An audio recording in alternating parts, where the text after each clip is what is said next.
Well, Greg, you've seen this 3-3-5 defense from Sandy. You saw it last year. You did some good things, but is it one of the more challenging or most difficult defenses to prepare for because of the angles they bring people and the pressures and this and that? Well, I think any odd defense, you prepare different than you do 4 down, but they're playing a lot more 4 down out of that this year than they played last year. But it is a unique defense, and I know Coach Long's been running it forever, and he does a nice job with it, and they run a lot of pressures out of it. A lot of 6 and 5 man pressures that really we're going to have to work. Protection, run game.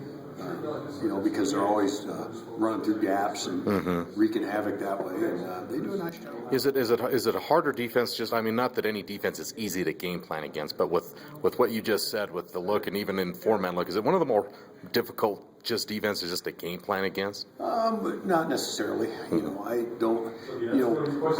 They do a good job with their scheme.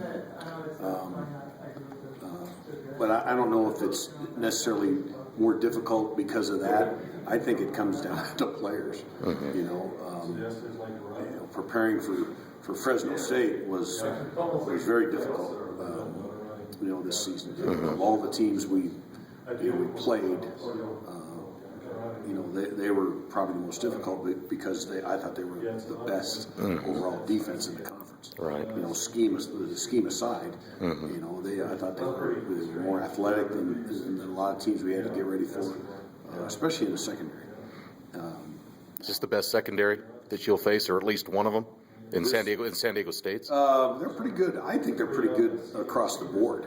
I mean, they've got some veteran players, that we played against last year that have played a lot. And like I said, that when they have talented athletes in a scheme that's unique and different, then I think they're going to create some problems. Sure. Losing a guy like Chris McNeil you never want to see that. It's unfortunate. What does that mean though? He's kind of been Mr. Reliable for you the last couple of years. Yeah, it is. I feel sad for Chris because he's one catch away from moving up the ladder, but he had since the 2 years I've been here, he's been a good player for us. He's been hurt a lot, which has been disappointing. I know that's no fault of his, but you come to rely on a guy. Like last season, we lost him the last 5 games. And he was really coming on last year in Air Force when he got hurt. And then he's been kind of, up and down injury-wise this season. But he's been there for us. He's been a clutch guy for us and been a reliable guy. I wish I had him for another year. Right. I don't know, probably after this game it'll be time to look ahead to next season, but as you do look ahead to what you return next season and the challenges of next season, what are, offensive-wise, Greg, what are you hoping to build on, improve on, or look to as you look toward 2013 next season? I just told Ben, we got to rebuild the offensive line in 3 critical positions, center and the 2 tackles. We've got some good young players, that were redshirting and a couple junior college tackles that I hope can step in and do the job for us. Center's the biggest hole. Carlson's been outstanding there for us, and we're going to miss not only his play there, but his leadership, his smarts in there. He's just a veteran guy in this offense in there. So that one probably makes me the most, concerns me the most. But we'll find something. We'll find a guy. We'll move on. The skill positions. We only lose Chris. We've got some good young guys stepping in there. With Brett back, and Jason will be in the mix. So I think that's from that standpoint. I think we'll be in pretty good shape. I'd still like to find a really dynamic running back. If we could find somebody like the Fresno kid or the Reno kid or the 2 kids you're going to see Saturday, or the Boise guy. I mean, everybody seems to have a guy, and I've said this before, that they can give the ball to 20 times and he can get 120 and 130 a game.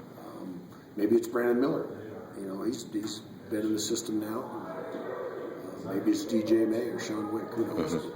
I think we need that guy in our offense. Right. Thanksgiving week thing you're most thankful for, some of the things you're most thankful for.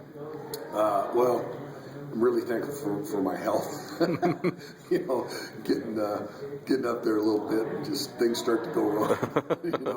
I'm really blessed that way, and my family and my wife has been great through the years in this business. Two great boys, and she did a great job raising them. So I would say that probably my health and my family. Sure. Favorite part of the Thanksgiving meal? What's your favorite? A big old drumstick. All right. All right.